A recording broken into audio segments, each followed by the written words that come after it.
자, 행복한 공법 시간입니다. 반갑습니다. 이제 오늘은 여러분 건축법인데요. 건축법 편제가 8회에 33번부터 정리되어 있습니다. 그래서 그 부분을 보는데 공법에 지금 편제가 지금 어떻게 되어 있느냐 하는 걸 한번 봅시다. 부동산 공법은 일단 토지에 관한 법하고 건축물에 관한 법이다. 이렇게 볼 수 있죠.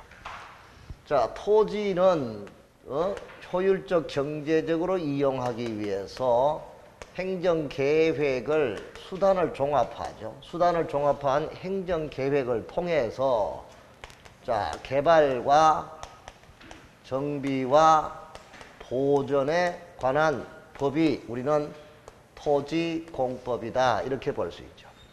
자, 그럼 토지에 관한 총괄적인 가장 기본적인 법이 우리는 제1편에 국토의 계획 및 이용에 관한 법률입니다. 자, 이 법령이죠. 그럼 여기서는 이제 전국토를 계획적으로 이용하기 위한 법이 우리는 국계법이라고 했습니다. 자, 그러면 이 계획은 우리 국계법 전체, 국토 전체에 관한 거고, 그 다음에 구체적으로 들어가서 개별 파트별로 개발을 하기 위한 것이 우리는 도시개발법. 신도시 만드는 거죠. 여기는 이제 정비하기 위한 정비사업을 하기 위한 것이 도시 및 주거 환경의 정비법. 이렇게 우리가 볼 수가 있고, 국토를 보존하기 위한 법이 농지법. 이렇게 볼 수 있죠. 자, 그럼 이제 국계법에서는 우리가 전체적으로 12문제가 출제가 되고요. 그 다음에 도시개발법에서 6문제, 중비법에서 6문제, 농지법에서 2문제. 그런데 여기는 2문제가 플러스가 되죠. 공법에서 2문제가 출제가 되고, 그 다음에 중개사법에서 농지와 관련된 문제가 항상 2문제가 출제가 됩니다. 그러니까 토지에 관한 공법에서는 이렇게 공법에서 26문제, 그리고 플러스 돼서 2문제, 28문제까지가 출제가 되는 게 토지에 관한 공법이고, 건축물에 관한 공법은 건축물이 공장이나 학교, 주택, 이런 것이 우리가 건축물이죠. 자, 이런 건축 일반에 관한 규제를 하기 위한 것은 행정수단을 종합하는 행정계획이 아니고, 건축물은 개별 건물마다 규제를 해야 되는 거니까 여기는 행정행위를 통해서, 자, 그러니까 행정행위를 통해서 규제를 합니다. 그 행정행위에 대표적인 게 건축허가를 받게 한다거나, 주택을 건설할 때 대규모 사업계획의 승인을 받게 하는 거죠. 그래서 이와 같은 허가나 승인이란 행정행위를 통해서 규제하는 법, 이것이 건축물에 관한 공법이다. 이렇게 볼 수 있죠. 자, 그럼 건축물에 관한 공법에서 건축 일반에 관한 법이 우리는 건축법이 있습니다. 건축법. 자, 그래서 건축법이 있고요. 이 건축법에서 우리가 7문제가 출제가 됩니다. 자, 그 다음에 건축물 중에서 주택에 관한 것을 정하는 것이 주택법이죠. 주택법이 또 7문제가 출제가 됩니다. 자, 그럼 건축법은 우리가 이 건축법을 가지고 라이센스 자격증을 시험을 치는 그 시험이 어떤 과목이냐. 자, 주택관리사가 있습니다. 주택관리사 보시험이 있고요. 그리고 공인중개사가 있고, 그 다음에 감정평가사가 있습니다.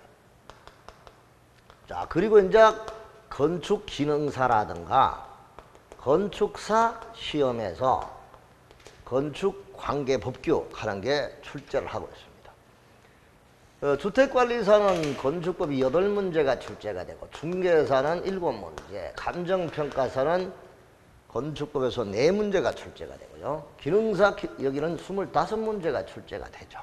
그러니까 이런 경우에서 가장 중개사 시험하고 유사하게 나오는 것이 주택관리사. 그래서 건축법의 경우는 주택관리사의 기출문제하고 간평의 기출문제를 종합해서 이렇게 공부하는 게 제일 좋다. 이렇게. 그러면 실제적으로 거의 비슷하게 나오는 경우도 많다. 이렇게 볼 수가 있죠. 자, 그럼 건축부는 전체의 구성이 1장의 총설 파트가 있고, 자, 여기 총설에서는 시험 문제 딱 두 가지. 용어 정의하고 그 다음에 적용 범위입니다. 이것만 머릿속에 딱 새겨주시면 되는데, 여러분들이 이제 공부를 할 때, 파트별로 이렇게 간헐적으로 이제 암기하는 식으로는 공부를 많이 해요. 암기하는 식으로 공부를 하면은 문제를 풀면은 문제가 응용이 안 돼요. 그럼 어떻게 하느냐. 자, 이 경우는 체계를 잡아줘야 돼. 공법은. 체계를 안 잡으면 전혀 알 수가 없는 게 이제 공법이죠.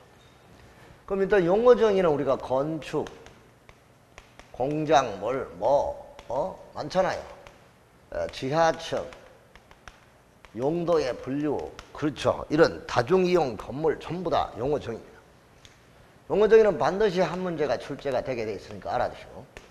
그 다음에 적용 범위는 대상 물에 따른 적용 범위, 대상 행위에 따른 적용 범위, 대상 지역에 따른 적용 범위, 이 틀을 잡아 놓으셔야 돼요. 건축부에 적용을 받는 대상물이 우리는 이제 공작물이 있고요. 그 다음에 이제 건축물이 있겠죠. 그리고 이제 대지가 있고, 이러한 구조 설비 이런 게 있죠. 그 다음에 이제 건축 행위가 있습니다. 자, 건축 행위는 우리가 일반적으로 건축이 있고요. 그 다음에 대수선이 있고, 그리고 용도 변경 행위가 있다. 이렇게 볼 수 있죠. 자, 건축은 우리가 이제 신축, 증축, 개축, 재축 이전인데, 요 이전의 개념을 잘 봐요. 주요 구조부를 해체하지 않고 동일한 대지 안에 다른 위치, 해체하지 않고 동일한 대지 안에 다른 위치로 옮기는, 이게 우리는 뭐다? 건축입니다. 이전입니다. 대수선은 크게 수선하는 거죠. 여기서 이제 내기, 도지, 방주, 담화 이렇게 우리가 알아두시죠. 내력벽, 기둥, 보, 지붕틀, 그리고 방화벽, 주계단, 다가구주택, 다세대, 그리고 마감재료, 그렇죠? 내기보지, 방주담화. 자, 용도 변경이죠. 용도 변경은 우리가, 자, 용도 변경 행위에 대해서 우리가 봐야 되겠죠. 그럼 내려가는 거는 신고, 올라가는 거는 허가, 그리고 이제 옆으로 가는 거는 대장 변경의 신청, 그리고 이제 그냥 하는 거. 자, 이걸 우리가 이제 같이 봐두셔야 되겠죠. 이런 그 경우는 체계를 반드시 잡아두시고, 그 다음에 적용 지역이죠. 적용 지역은 전면 적용이 있고 일부 적용이 있습니다. 여기서 이제 알아두시는데, 전면 적용 지역은 일단 여러분들이 정리할 거 도, 지, 동 또는 업입니다. 머릿속에 정리해야 돼요. 도시지역, 그리고 지구 단위 계획구역, 그리고 이제 동 또는 업의 구역입니다. 그래서 도지동업이죠. 도지동업이고, 섬의 경우는 인구가 500인 이상이에요. 그리고 일부 적용은 이거 외예죠. 여기 1번이고 이게 2번이라면, 자, 일부는 1번 외의 지역이죠. 그 1번 외의 지역이니까 도시지역도 아니고 지구 단위 계획구역도 아니고 동 또는 업의 구역도 아니죠. 이런 지역은 예를 들어서 경상북도 무슨 청도군 무슨 면 자인면 이런 게 면지역, 이런 지역은 전면 적용이 아니죠. 일부 적용. 자, 일부 적용 지역은 여기서 우리가 봤을 때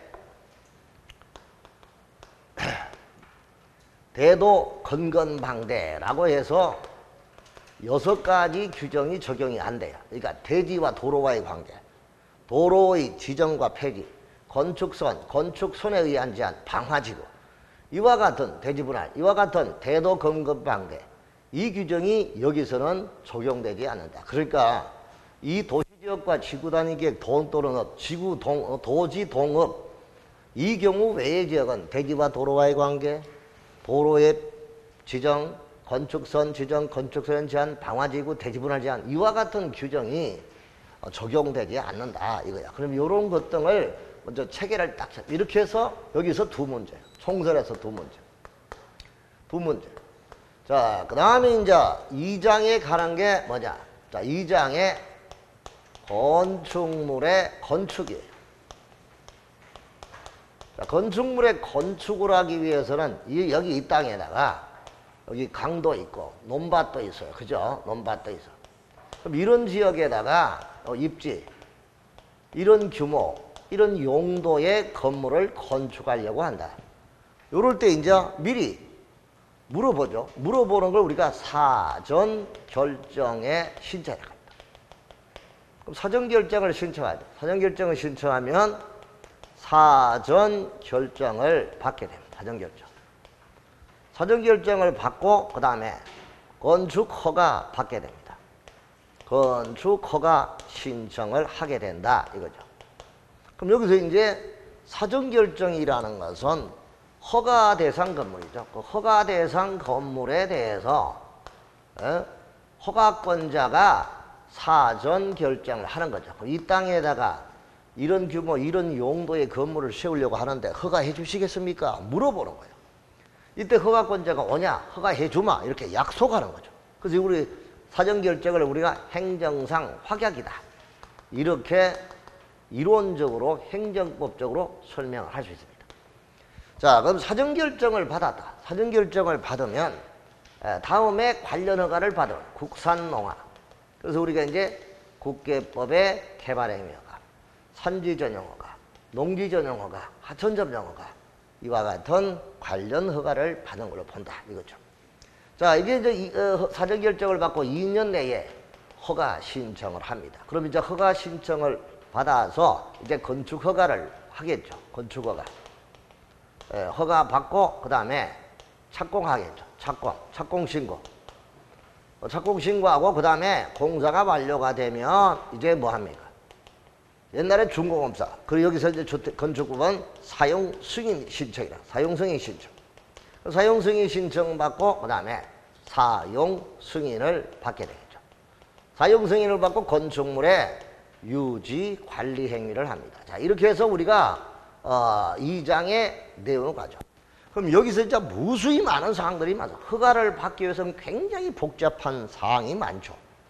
건축위원회 심의 절차도 거쳐야 되고, 그 다음에 일괄민원협의회, 일괄민원협의회의 절차를 거쳐야 되겠고, 또 이제 일괄민원협의회, 그리고 도지사의 사전 승인도 거쳐야 되겠고, 사전 승인.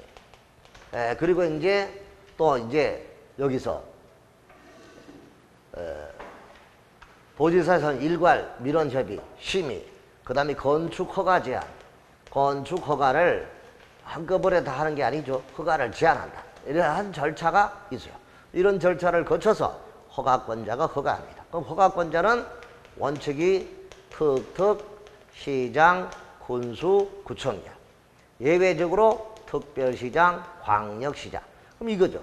근데 이런 게 이제 머릿속에 나와야 돼요. 특별시장, 광역시장이 허가권자가 되는 거는 아하, 대규모구나. 그러니까 대규모가 어떻게 되느냐? 아하, 21층 이상이구나. 연면적의 합계가 얼마?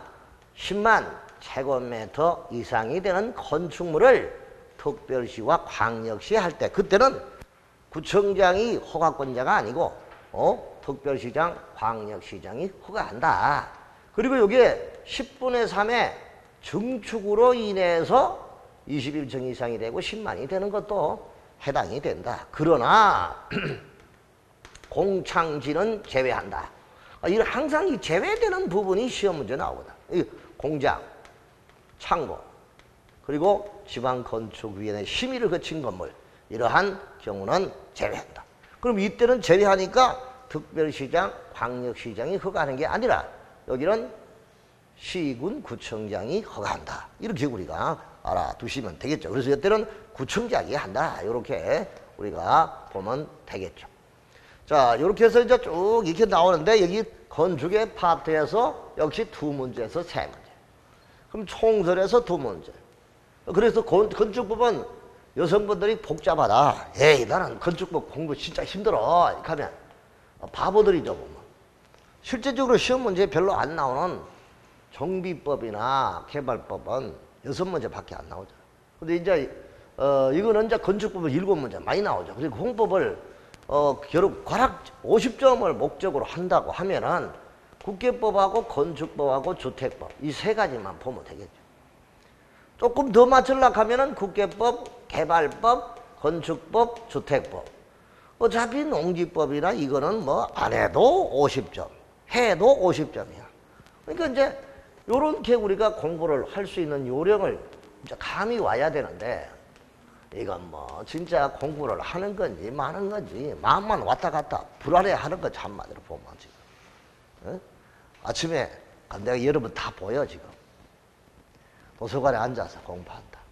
마음 독하게 먹고 민법을 폈어. 민법 펴가지고 한 2시간 하다가 아이지 개론 봐야지. 그 개론 봐.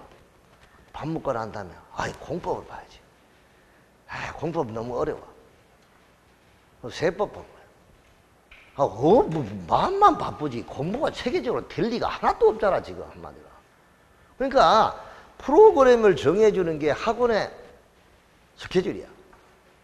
일주일에 돌아가잖아. 돌아가면은 하기 싫어도 오늘 공법 수업 시간 오늘 금요일이 공법이야. 그럼 공법하면 돼.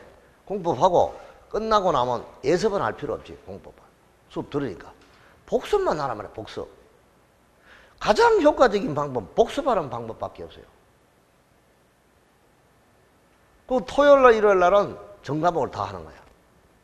근데 전과목 하는데 민법하고 다른 과목을 해야죠. 또 개론하고 다른 과목. 1차 민법하고 개론은 항상 조금씩 매일 해줘야 되는 상황이고 그중에 제일 많이 해야 되는 게 민법이죠. 그런데 여러분들 민법만큼 공법해봐라. 공법은 도사대부지 한마디로. 민법이 안 잡히면 다른 과목은 할 수가 없어. 그래서 민법 선생님은 정말 좋은 선생님이 와야 돼. 민법을 먼저 팍 잡아줘야 다른 과목에 영향을 안 주는 거야. 1차 과목이 부담스러워 보면 막 나중 되면 다 2차 과목은 다 포기야. 왜? 불안하거든. 1차가 안 올라오니까. 그래서 1차 선생님도 정말로 중요합니다. 우리 학원에 그래도 체계를 잘 잡아놨는데 과목 갈수록 이제 2차 과목은 불안해하는 거죠. 1차가 떨어지면 뭐 도루묵이다 이렇게 돼버리니까 한마디로. 그러니까 1차를 좀 신경을 좀 잘 써서 빨리빨리 정리를 해줘야 돼요. 근데 아직도 70일 남아서요. 이렇게 멀리 생각하세요. 급하게 마음 먹지 말고 조급하게 하지 말고. 자, 그럼 건축물의 건축에서 두세 문제죠. 그 다음에 3장에 대지, 도로, 건축서. 여기는 안 봐도 좋아. 차버리고. 이거는 봐야 돼. 건축선. 건축선은 한 문제 나오니까 틀림없이 한 문제. 그래서 건축법 가지고 출제하는 시험에서 건축선 문제가 안 나온 시험은 건축법 문제가 아닙니다. 아시겠죠? 약방이 감춰니까 반드시 출제되니까 한 문제. 반드시. 그러면 이제 4장, 5장, 6장은 하지 마. 머리 아프니까. 안 해도 돼. 그럼 이것만 가지고 해도 5문제 정도는 커버되는 거야, 한마디로. 4-5문제. 그러면 이것만 하면 되잖아. 그 다음에 4장에 구조와 설비, 재료잖아. 근데 이제 이거 구조 파트에서 이제 원래 한 문제 내가 나올 거라고 프린트에 딱 오늘 건축법은 단 문제 다 차고 이 프린트의 문제만 가지고 딱 공부하면 돼. 딱 그게 시험 문제 나올 걸 내가 예세해놨으니. 자, 그러면 구조. 구조 파트는 경주 지진 사태 일어나고 포항 지진 일어나고 확 바꿨어. 그러니까 구조 안전 확인이 처음에 500이 연면적 500이 300이 됐다가 200이 됐다가 자 청수가 3층이 됐다가 2층이 됐다가 지금 2층이잖아. 그죠? 2층 이상. 그리고 200제곱미터. 목구조는 500. 이런 거는 구조안전 확인 대상이니까 이 구조안전 확인은 시사적인 측면이니까 지진 문제와 대비해서 하나 정도 맞출 수 있어요. 요거 저 시험 문제 책을 보지도 말고 이론도 보지 말고 오늘 내준 자료 문제 요 문제 있으니까 그거 문제만 딱 보고 그것만 체크해가지고 이해하고 가면 돼. 틀림없이 그쪽에 볼 수 있으니까. 그 다음에 5장 면적과 높이. 자 여기서 이제 면적과 높이 대지 면적, 연면적, 건축 면적, 머리 아파. 하지 마. 지금 와서 하지 마. 그럼 하지 마는데 대지 면적을 산정할 때 대지 면적이 얼마냐. 계산 문제 하나 정도 나올 수 있어. 그것도 한 문제 내가 오늘 집어넣어 놨으니까. 그 계산 문제 하나만 보면 돼. 그 다음에 높이. 높이는 이제 일조권에 관한 경우만 봐도 일조권의 시험 문제 잘 나오니까 하나 정도 이거 나올 때 확실히 찝어줄 때 잘 보라고. 일조권 하나. 자, 그 다음에 이제 6장은 특별 건축구역, 특별 가로구역 이거죠. 여기는 안 봐도 좋아. 지정권자가 누구다. 특별 건축구역은 롯데호텔이야. 제2롯데월드야. 특수한 건물을 세우기 위해서 특별하게 정해놓은 구역이 특별 건축구역이야. 그럼 누가 지정하느냐? 국장하고 시도에서 지정한다. 지정할 수 없는 지역, 계좌 접보야. 개발제한구역, 자연공원, 접도구역, 보전산지 이거는 지정할 수 없어. 대표적인 것만 알아두셔도 이거는 되는 거야. 그러니까 안 봐도 좋아. 자, 그 다음에 이제 7장. 7장의 보칙과 벌칙인데 보칙에서 뭘 보느냐? 이행강제금. 이 이행강제금은 제대로 우리가 공부를 좀 해줘야 돼. 그렇죠. 이행강제금. 그래서 이제 이 경우를 우리가 놓치지 말고 잘 봐두시면. 그럼 여기서 이제 하나. 그 다음에 여기 하나. 세 문제. 여기 두 문제. 여기 두 문제. 이렇게 보면 틀림없이 7문제가 되는 거예요. 그래서 이게 건축법이 전체가 이렇게 구성된다 하는 거를 보면 되겠죠. 마침 제가 문제를 그런 식으로 잘 해놨을 건데, 자, 페이지 11페이지, 8회 11페이지입니다. 8회 11페이지. 오늘 또, 왜? 7회는 주택법이 있어. 그래서 주택법은, 다음 시간에 할 거야. 그래서, 8회 11페이지에 33번. 여기서부터 건축법이 시작이 되니까, 그 건축법을 우리가 보도록 합니다. 자, 8회 33번이에요. 자, 33번부터 건축법에 관한 문제가 정리가 됩니다. 그래서 혹시 동영상 들으신 분은 이 건축법이 지금 중간에 하는 8회부터 하니까 잊지 마시고 보시기 바랍니다. 자, 33번. 용어 정의에 관한 설명으로 맞는 것. 자, 문제 1번이죠. 용어 정의. 틀림없이 시험 문제가 출제가 될 것이다. 사용 승인을 신청할 때 분필할 것을 조건으로 하여 허가할 때 그 분필 대상이 되는 토지는 2개 이상의 필지를 하나의 대지로 한다. 자, 일단 여러분, 대지는 1필지 1대지 원칙이야.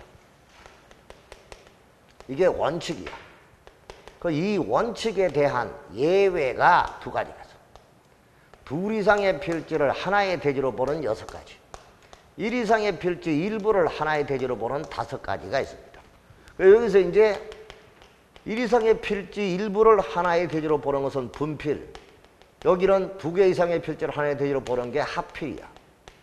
요거를 이제 합치는 것, 요거는 나누는 것, 이렇게 표현합니다만 분필이나 합치나 그 말이죠.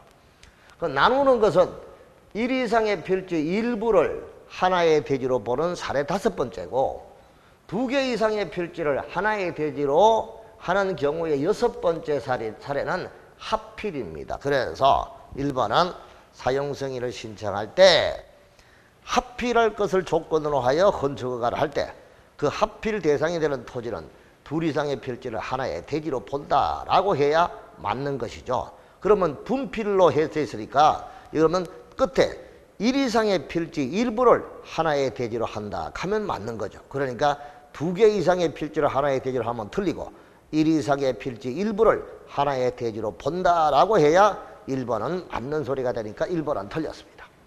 자, 2번. 특별건축구역이란 조화롭고 창의적인 건물의 건축을 통해 도시경관, 창출, 건설기술 향상 이런 거를 도모하기 위해 이 법이나 관계법령에 따라 일부 규정을 적용하지 아니하거나 완화 또는 통합하여 적용할 수 있도록 특별히 지정하는 구역. 그게 특별건축구역. 누가 지정하느냐? 국장하고 시도지사가 지정한다? 맞습니다. 3번. 지하층은 건물의 바닥이 지표면 아래에 있는 층으로서 바닥으로부터 지표면까지 평균 높이인데 그 평균 높이 줄쳐놓으세요. 자, 평균 높이를 줄쳐놔놓고 그 평균 높이를 최고 높이 또는 최고 높이 또는 이런 말로 바꾸어서 잘 내니까 그런 거 주의하고 평균 높이가 당의 층 높이죠. 층 높이라고 해야 되는데 요거를 천정 높이 요렇게 잘 고치니까 요런 거 주의하라. 그럼 천정 높이 하면 틀리고 층 높이예요. 그러니까 이것도 틀린 거잖아요. 천정 높이가 아니고 층 높이. 그 다음에 이제 2분의 1인데 그거를 뭐 3분의 1로 고친다 그래. 이렇게 잘 고치니까 지하층은 요 세 군데에서 주의만 하면 지하층에 관한 문제 나오면 다 맞출 수 있습니다. 전부 거기밖에 안 고치니까. 자, 그러면 여기는 당의 천정 높이가 틀렸죠. 그래서 X 4번. 주요 구조물은 내력벽, 기둥, 바닥보, 지붕틀, 주계단인데 그냥 계단 가면 안 돼요. 주계단이라고 해야 됩니다. 그러니까 이것도 틀렸습니다. 대수선이라면 건축물의 주요 구조물에 대한 수선 또는 변경으로 기둥보, 지붕틀을 각각 3개 이상을 해체하여 수선, 변경하는 경우를 말한다 라고 하는데, 자, 주요 구조부에 대한 수선 또는 변경으로 기둥보, 지붕틀을 각각 3개 이상을 해체하여 수선, 변경하는 경우를 말한다 했는데 이것도 지금 옳지 않습니다. 왜? 자, 각각 3개, 기둥보, 지붕틀을 각각 3개 이상을 해체해야 수선, 변경하는 경우다 하면 그것만을 이야기하죠. 그럼 여기서 한번 봐봐. 나온 김에 대수선. 우리가 대수선은 다 같이 내기, 포지, 방주, 담화라고 했잖아요. 그럼 여기서 이제 이 내력벽과 기둥과 보와 지붕은 요거 두 가지로 구분해야 돼. 증설하고 해체하고 그 다음에 수선과 변경을 구분해 줘야 돼. 그러니까 이제 내기보지, 내력벽, 기둥보, 지붕틀은 증설 해체는 규모와 관계없어. 한 개를 증설해도 10제곱미터만 증설해도 대수선입니다. 근데 여기는 수선과 변경은 30제곱미터 이상이 돼야 되고 3개 이상이 돼야 되잖아. 그러면 보 2개를 수선한다. 대수선 아니에요. 보를 3개를 수선했다. 그러면 대수선이 되는 거죠. 자, 보를 1개를 증설했다. 그것도 대수선이야. 왜? 증설은 크기와 관계없으니까 증설하는 그 자체가 대수선이야. 아시겠죠? 그러니까 그 말이 틀려. 그래서 여기는 5번은 주요 구조에 대한 수선 또는 변경으로 기둥보, 지붕틀을 각각 3개 이상을 해체, 수선, 변경하는 그것만은 아니잖아. 기둥보, 지붕 이것만 수선하는 게 아니잖아. 방주다마 이것도 하니까 기타 대통령이 정하는 건 모두가 해당이 되겠죠. 그러니까 완전히 틀렸죠. 정답은 2번 하나밖에 없습니다. 답은 쉽게 풀었는데 왜 답인지를 꼼꼼하게 볼 수가 있는 그런 문제인지 한 문제를 풀면서 웬만한 그 문제가 다 나왔네요. 자, 그 다음에 이제 문제 2번인데 그게 이제 34번이죠. 여러분 저게 34번인데 대지와 도로와의 관계, 도로 표지 변경, 건축선 지정, 건축선의 건축제한 규정이 적용되지 않는지 이거죠. 아까 얘기했다. 자, 전면 적용이 있고 일부 적용이 있다. 이리 봐요. 일부 적용은 이 도지동읍, 다 같이 도지동 시작. 도지동읍. 도지동읍이 그 도시지역과 지구단위의 동 또는 읍구역 외의 지역이죠. 이거 외의 지역인데 대도 건건방대, 대지와 도로와의 관계, 도로의 지정, 건축선에 의한 건축 제한, 건축선의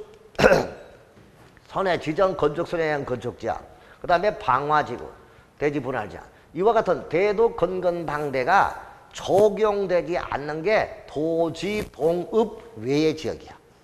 도시지역 지구단위계획 동 또는 읍 외의 지역이니까 이 문제 잘 보라. 대구광역시 남구 대명동, 대명동은 동이잖아. 그리고 준주거 지역은 도시지역이잖아. 그러니까 이거는 전면 적용이야.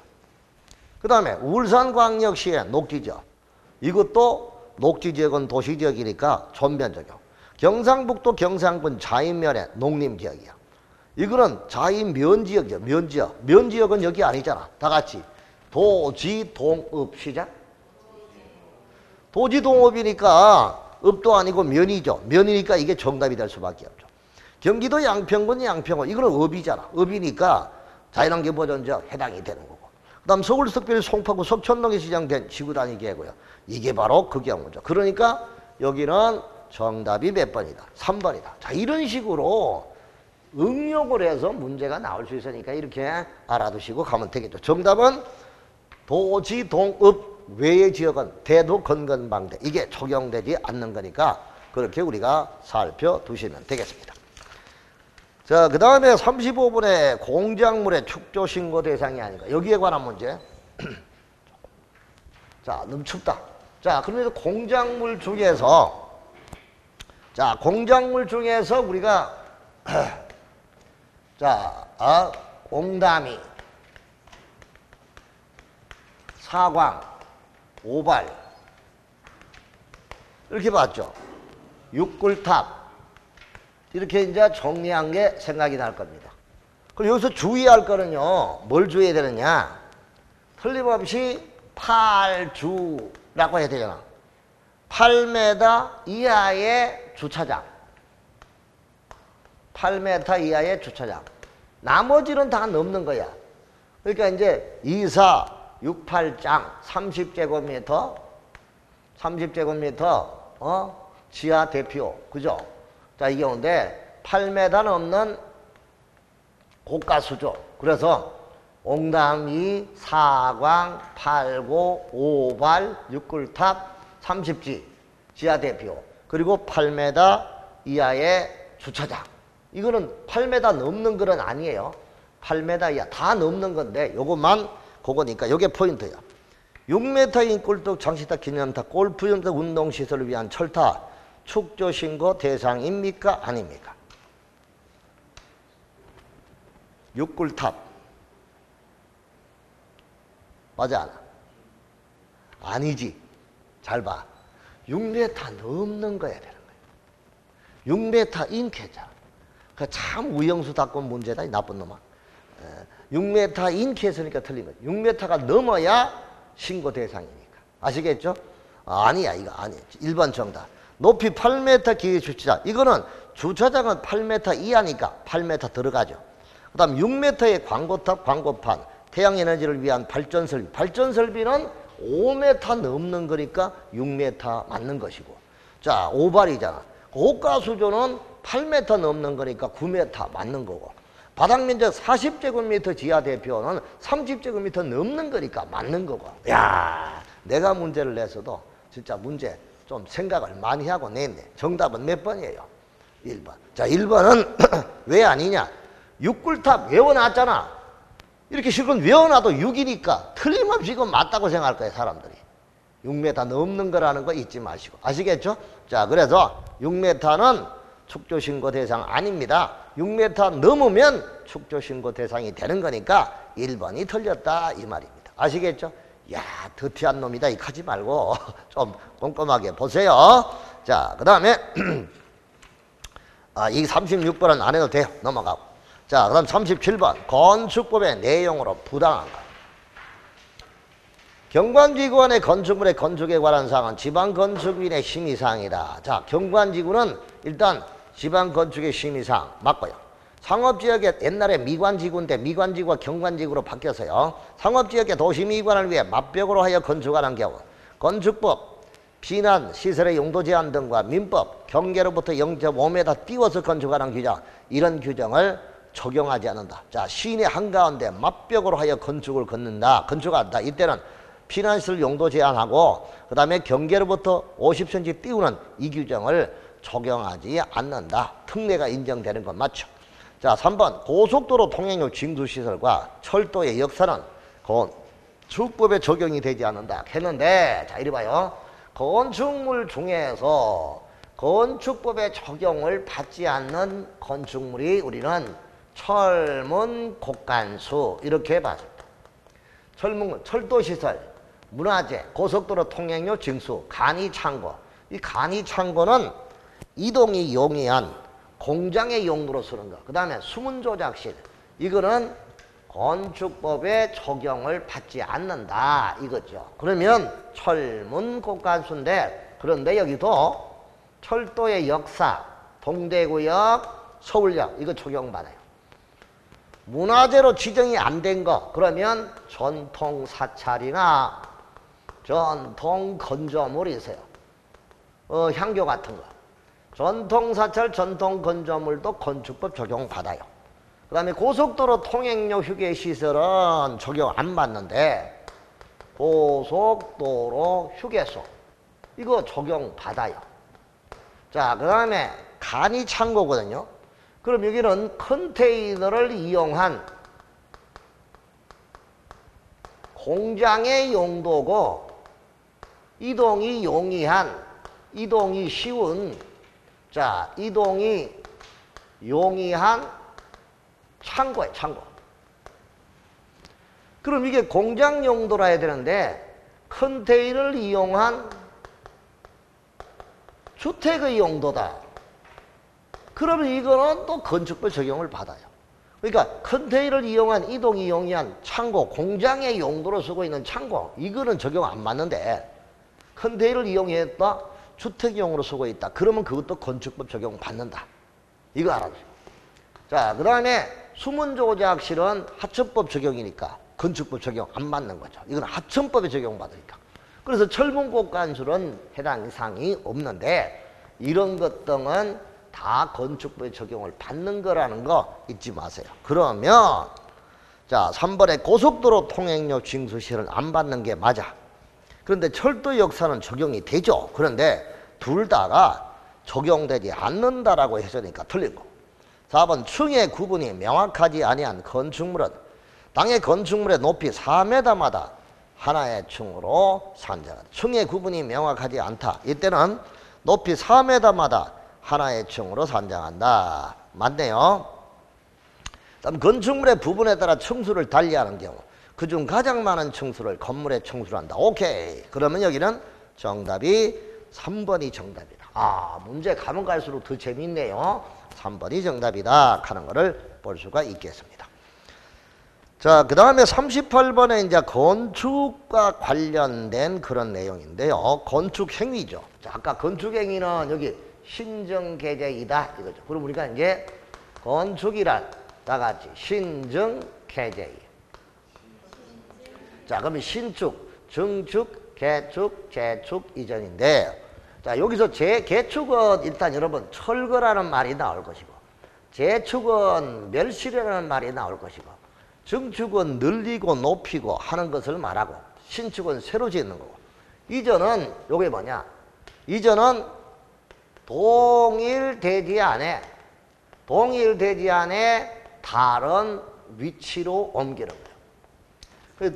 그 동일대지 안에 다른 위치인데 다른 대지 안에 다른 위치, 이런 말이 틀림없이 나올 거예요. 다른 대지 안에 다른 위치 하면은 틀린다고요. 그럼 이리 봐요. 그럼 여기다가 요렇게 한번 봅시다요. 여기 똑같은 대지예요. 여기 건물이 있는데요. 요거를 요쪽으로 요렇게 옮겨서요. 그럼 요거는 이전이 맞잖아요. 동일 대지 안에 다른 위치로 옮겨서니까 맞죠. 근데 이제 여기에 건물을 요쪽으로 옮겨서요. 그럼 이거는 동일 대지 아니, 요거는 동일 대지잖아. 맞죠? 여기는 다른 대지잖아. 무슨 대지? 다른 대지 안에 위치로 옮겼는데 다른 대지 안에 여기 땅이 빈 땅이에. 나대지야, 나대지. 건물이 없대. 그럼 나대지면 뭐가 돼? 신축이 되는 거고, 이미 여기 건물이 하나가 있대. 그럼 뭐가 되는 거야? 증축이 되는 거지. 이거를 일로 옮겼는데, 빈 땅이라면 신축이고, 이걸로 옮겼는데, 여기다가 이미 건물이 있다. 그러면 이거와 이것이 더 늘어난 거니까 뭐가 돼? 증축이 되는 거다. 그런 뜻이죠. 그러니까 요런 경우에 포인트가 핵심이야. 그래서 요것만 주의하고 보면 돼. 자, 1번. 지붕틀 2개, 보 2개를 수선 변경하는 경우는 대수선이 된다. 그래서 여기서 아까 이 내기보지에서 증설해체, 수선 변경 이거를 얘기하잖아. 요거는 개수하고 크기 관계 있는데 여기 내기보지 4가지만 증설과 예체는 규모와 관계없어.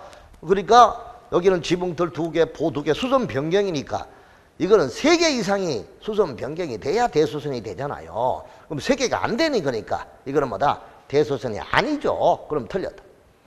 주된 건물이 있는 대지에 담장을 축조하여도 증축이 된다. 그렇죠. 주된 건물이 있는데 대문이나 담장을 축체로 축조해도 그것도 증축이야. 내력벽 기둥보를 철거하고 그 대지 안의 총정과 동일한 규모의 범위 안에서 건물을 다시 축조하는 것은 뭐다? 여러분, 딴 거 보지 말고 철거하면 개축이야. 멸실하면 재축이야. 오케이. 철개 시작. 철개. 자, 그 다음에 이제 멸제. 철개, 멸제 이것만 기억해. 철거는 개축이고 멸실은 재축이다. 이렇게 항상 잊지 마시고 아시겠죠?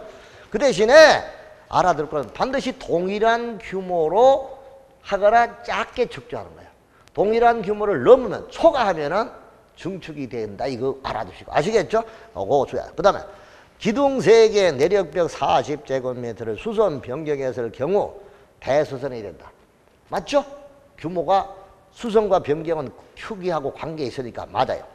대문 담장 등만 있는 대지에 주된 건물을 건축하면 어떻게 돼? 이거는 보조 건물이 있는데 주된 건물을 세우면 신축이고 주된 건물이 있는 거에다가 보조 건물을 세우면 이거는 증축이다. 이렇게 이야기했잖아요. 그러니까 맞아요. 틀린 것은 몇 번? 1번. 오늘 문제는 상당히 좋아요. 내가 봤습니다. 39번. 다음 괄호 안에 내용으로 가장 타당한 것. 자, 이거는 전매 특허 낸 문제야.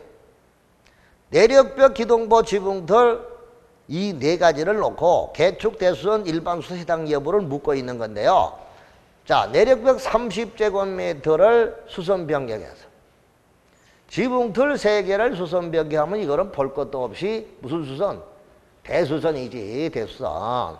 자, 그 다음에 보 2개 수선 변경, 지붕틀 1개 수선 변경. 이거는 합치면 3개가 되지만 아까 각각 3개가 돼야 돼. 몇 개 이상? 각각 3개가 돼야 되니까 이거는 그냥 B는 일반 수선. 뭐라고요? 일반 수선, 그냥 수선, 그냥 수선. 선미 씨, 수선은 뭐 어떻게 하는 거예요? 대수선은 어떻게 하고 수선은 어떻게 해요? 이걸 이렇게 구분하는 이유가 이걸 아셔야 돼요. 대수선은 허가 또는 신고야. 맞죠? 수선은 그냥 하는 거야.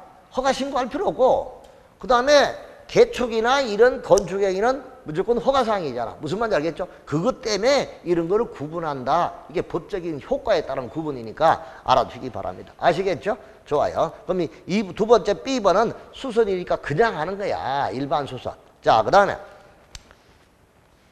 내력벽을 증설해체했고 보를 3개 수선했다. 이거는 볼 것도 없지 뭐. 대수선이잖아 일단. 그죠? 자, 그 다음에 내력벽 20제곱미터 해체 수선, 기둥 2개 해체 수선, 보 3개 수선 변경. 이거는 뭐냐 이게. 이거는 일단 가지수가 몇 가지요? 내력벽, 기둥보 3가지잖아. 일단 거기 들어봐요. 가지수가 3개 이상을 해체했다. 이렇게 되면 무조건 개축이야. 개축. 뭐라고요? 개축으로 간다. 개축. 그래서 이거는 가지수가 3가지니까 B번은 개축이 정답이야. 그 다음에 기둥은 1개, 보 2개를 수선 변경했다. 이거는 각각 3개인데 3개가 되는 게 하나도 없잖아. 없으니 그냥 일반 수선. 자, 그러면 A는 뭐라 했죠? 대. B번은 수. C도 대. D는 개축. 그 다음에 E는 수선, 일반 수선. 그러니까 어느 게 정답이야? 그래요. 아우 잘했어요. 이 정도만 풀 수 있는 정도면 이 대수선에 대해서 완벽하게 정리됩니다. 3번이 정답이에요. 오케이, 됐습니다. 자, 그 다음에 40번. 도시지역과 지구단위 계획 적용되지 않는 건축법의 규정이다. 틀린 것. 이리 봐요. 아까 이걸 다시 한번 또 문제를 냈잖아. 요 문제야. 일부에 이거 도지, 동읍, 외의 지역. 이때는 대지와 도로와의 관계. 대지와 도로와의 관계라는 것은 이거잖아. 여기가 대지가 있어. 여기 건물이 있다면 건물이 있는 대지는 도로에 몇 메다를 접하라? 2m 접하라 그거야. 그게 대지와의 도로와의 관계고, 그 다음에 도로의 지정, 건축선 지정, 건축설에 의한 건축 제한, 방화지구, 대지 분할 제한, 이 6가지가 적용이 안 되는 게 도지, 동읍, 외의 지역이라 이거야. 아시겠죠? 자, 그럼 이 문제는 도시와 지구단위 계획구역에서 적용되지 않는 건축법의 규정이다. 틀린 것을 물어서니까, 자, 대지 분할 제한 적용 안 돼. 방화지구 안의 건축을 적용 안 돼. 건축서에 의한 제한 적용 안 돼. 대지와의 도로관계 적용 안 돼. 대도 건건방대. 시작. 자, 그럼 이것도 여러분들 이렇게 자꾸 선생님 말로만 하니까 잘 모르겠잖아요. 그래서 여러분들 직접 눈으로 확인하시고 가면 좋겠습니다. 페이지 166페이지 한번 봐봐요. 서브노트 166페이지. 그럼 서브노트 166페이지 제일 밑에 보니까 3번에 적용 대상 지역이 있어. 무슨 대상 지역? 자, 전면 적용 도지동업 동그라미 치세요. 도지동업. 도지동업 보입니까? 섬의 경우는 얼마야? 인구가 500인 이상. 자, 일부 적용 지역 도지동읍 외의 경우인데 거기는 박스 제일 밑에 적용 배제 규정 대도 건건방대 시작. 166페이지 기범식 166페이지 거기 제일 밑에 있네요. 대도 건건방대 보입니까? 대지와 도로와 함께 도로 폐지 변경 건축선에 제한 방화지구안의 건물 대지분할 제한 이 6가지 규정은 이거 도지동읍 외의 지역은 이 6가지 규정이 뭐 되지 않는다? 적용되지 않는다 하는 거죠. 이 정도 우리가 정리가 되면 여기는 앞부분 시험 문제 나올 거 다 커버된 거야. 자, 그러면 정답은 몇 번이겠습니까? 그렇지요. 1번 높이 제한. 이게 바로 정답이구나 하는 거를 볼 수 있습니다. 알았죠? 이렇게 해서 이제 용어 정의에 관한 문제를 보고 그 다음에 9회로 넘어가는데 9회 딱 펴놔놓고 9회 펴놔놓고 오늘 선생님이 자료 준 거 있잖아요. 오늘 문제 딱 한번 봅시다. 제일 첫째 건축구 주의학신문제에서 건축법상의 용어 정의와 관한 설명으로 옳은 것 동그라미 옳은 거예요. 건축이란 건물의 신축, 증축, 재축하는 것을 말하고 건축물을 이전하는 것은 건축에 해당하지 않는다. 여러분 다 같이 건축은 신증개제의 시작. 신증개제이니까 1번 이전도 해당이 되죠. 틀렸다 X. 건축물의 기능 향상을 위해 일부 증축, 개축하는 행위는 리모델링에 해당하나 동일한 목적을 위한 대수는 리모델링이 아니다. 원래는 이 리모델링에 관한 경우가 틀림없이 나오죠. 왜? 개정됐으니까. 자, 리정개대 시작. 큰 소리를 이리 보시고 리정개대 시작. 리모델링은 일부 증축 그리고 개축 그리고 대수선 이 개축이 리모델링에 들어갔다는 거 잊지 마세요. 책에는 이게 안 들어가 있지만 개정된 거잖아요. 리정개대 시작. 리모델링은 증축과 개축과 대수선 이거를 리모델링이라 한다. 그러면 2번 너 틀렸네. 현장관리인을 두고 스스로 건축설비의 설치 공사를 하는 사람은 건축주가 아니다 했는데 현장관리인을 두고 스스로 설비 설치 공사를 하는 사람도 설치 공사하는 사람이니까 뭐가 돼? 건축주가 됩니다. 아니다. 틀렸고 4번 층수가 30층 미만이고 높이가 150m인 건물은 고층 건물에 해당한다 했는데 이게 고층이에요? 초고층이에요? 자, 고개 들어봐요. 30층 이상이거나 높이가 120m 이상의 건물은 고층이에요.